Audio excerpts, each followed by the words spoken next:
لا الہ الا ہو، اللہ ہی ہے وہ کہ نہیں ہے کوئی معبود سوائے اس کے، الحی القیوم، وہ خود سے زندہ ہے اور باقی سب کو قائم اسی نے رکھا ہوا ہے، سب کو زندہ رکھنے والا وہ ہے، باقیوں کی زندگی اس سے مستعار ہے، اس کی زندگی حقیقی ہے، اپنی ہے، لا تأخذہ سنۃ ولا نوم، اور اس کی زندگی اتنی کامل ہے کہ نہ تو اسے اونگ آتی ہے اور نہ نیند۔ ہماری زندگی آپ دیکھ لیں ناقص ہے، ہم 24 گھنٹے کے اندر ایک دفعہ ضرور مر جاتے ہیں، موت نیند کی بہن ہے نا، اسی لیے آپ دیکھیں آپ کو جو رات کو سونے کی دعا سکھائی گئی ہے صحیح بخاری میں، اللہم بسمک اموت و احیا، اور اللہم باسمک اموت و احیا، دونوں الفاظ درست ہیں، تیرے نام سے زندہ ہوتا ہوں اور مرتا ہوں۔ تو نیند بھی موت کی ایک فارم ہے۔ ہماری جو زندگی ہے وہ بھی ناقص ہے، ہم ڈیپینڈنٹ ہیں اللہ کے اوپر اس اعتبار سے کہ جب چاہے وہ سانس روک لے، اور اس اعتبار سے بھی کہ 24 گھنٹے میں ہمیں ایک دفعہ سونا ہی پڑتا ہے، ادروائز آپ اگلے 24 گھنٹے، دنیا کا ذہین ترین آدمی، دنیا کا طاقتور ترین آدمی کتنے گھنٹے جاگ سکتا ہے؟ یہ بزرگ جو جاگتے رہے ہیں نا 1-1 سال یا 2-2 سال، کہانیاں نے کوئی نہیں اٹھ جاگتے، جس کو ہے نا اس کو لے کے جاگ کے بتائے کوئی، اور کہتے ہیں جناب 3 سال تک کھایا پیا نہیں ہے۔ اس کے ساتھ اس کہانی کو کمپلیٹ کیا کریں، ساتھ یہ بھی کہا کریں کہ نہ کھادا پیتا نہ پیشاب کیتا،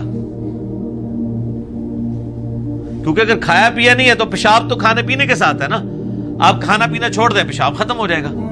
یہ ساتھ کیوں نہیں کہتے ہیں کہ 3 سال تک پیشاب بھی نہیں کیا، اور پھر اس طرح کا بندہ لے کے آنا ہے، اس کا جو ہم کریں گے نا وہ ہماری ویڈیوز میں ریکارڈ ہے۔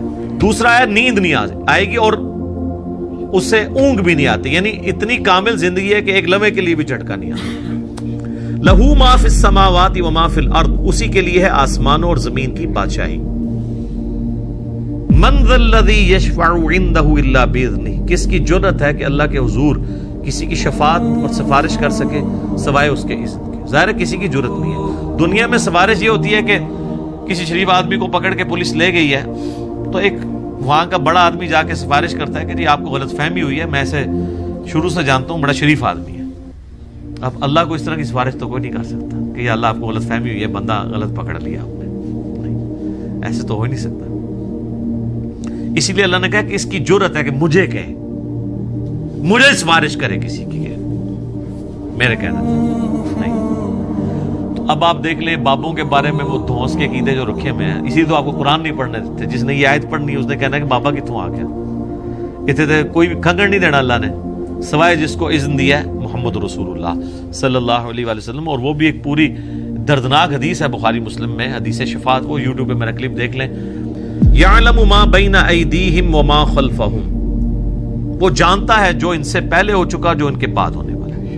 یعنی اللہ تعالیٰ ہمارا جس کی سفارش تم میرے پاس لے کے آؤ گے نا، مجھے پتا ہے اس نے پہلے کیا کیا اور آندہ کیا کرنا ہے، مجھے بتا رہے ہو۔ اور ایک معنی یہ بھی ہے کہ جو سفارشی بھی ہے نا، اللہ تعالیٰ ان کو بھی جانتا ہے کہ ان کا علم پہلے کا کیا تھا اور بعد کا علم کیا ہے۔ اللہ تعالیٰ نے ہر ایک کو اپنے علم سے گھیرا ہوا ہے۔ وَلَا يُحِيطُونَ بِشَيْءٍ مِّنْ عِلْمِهِ إِلَّا بِمَا شَاءَ، اللہ کے علم کو کوئی نہیں گھیر سکتا سوائے اللہ تعالیٰ جس کے لیے چاہے تو اس کے اوپر کوئی علم آشکار کر لے۔ یعنی اللہ تعالیٰ کے علم کو کوئی اور مخلوق نہیں گھیر سکتی، اللہ نے سب کو اپنے علم سے گھیرا ہوا ہے، سوائے اس کے کہ وہ جو سورہ آل عمران میں بھی آتا ہے 179 نمبر آیت میں، کہ اللہ کی یہ شان نہیں ہے کہ وہ اپنے غائب کے اوپر کسی کو اطلاع دے سوائے اپنے پیغمبروں کے، اور تمہارا کام ہے اللہ اور اس کے پیغمبروں پر ایمان لاؤ۔ پیغمبر وہ ہستی ہوتی ہے کہ جس کو اللہ تعالیٰ غیب کی خبریں دیتا ہے، غیب کا علم دیتا ہے اتنا جتنا اس کے لیے پسند فرماتا ہے۔ علم الغیب کے اوپر میرا مسئلہ نمبر 6A اور 6B آپ دیکھ سکتے ہیں، وہ ڈیٹیل ٹاپک ہے۔ تو جتنا جس کے لیے چاہتا ہے اللہ ظاہر فرماتا ہے، اور جس کے لیے نہیں چاہتا ظاہر نہیں فرماتا۔ وسع کرسیہ السماوات والارض، اسی کی کرسی نے آسمانوں اور زمین کو گھیرا ہوا ہے۔ ولا یؤودہ حفظہما، اور اللہ تعالی کو زمین و آسمان کی حفاظت کرنا کوئی مشکل نہیں ہے، تھکا نہیں دیتی یہ چیز۔ وہو العلی العظیم، اور وہ بہت بلند ہے اور عظمت والا ہے۔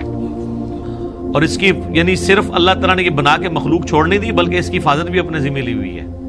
اور وہ ایسی حفاظت نہیں ہے کہ کوئی اللہ تعالیٰ کو مصروف ہو گیا کہ اتنی مخلوقات پیدا کر کے اب کیا کرے گا وہ, ایسا نہیں ہے, بلکہ وہ اللہ تعالیٰ نے پہ کوئی گرا نہیں ہے اس کی. وہ تو سورۃ الانعام میں ہے کہ زمین کی گہرائیوں میں کوئی دانہ نہیں پھوٹتا, نہ زمین کے اوپر نہ سمندروں میں کوئی پتا بھی گرتا ہے مگر اس کے علم سے, اور اتنا کامل علم ہے کہ اللہ نے یہ سب کچھ ہونے سے پہلے لوح محفوظ میں لکھ لیا ہے. تو ایک ڈیٹیل ٹاپک ہے. وَهُوَ الْعَلِيُّ الْعَظِيمُ, اور وہ بلند ہے اور عظمت والا ہے. اب یہاں پہ ایک اللہ کا نام بھی آ گیا علی. علی یون تو مخلوق میں کسی کا نام ہو سکتا ہے, یہ ہے العلی. جب الف لام سے ہوگا تو دی علی خاص ہو جائے گا. رحمان تو کوئی بھی ہو سکتا ہے, الرحمان اللہ ہے.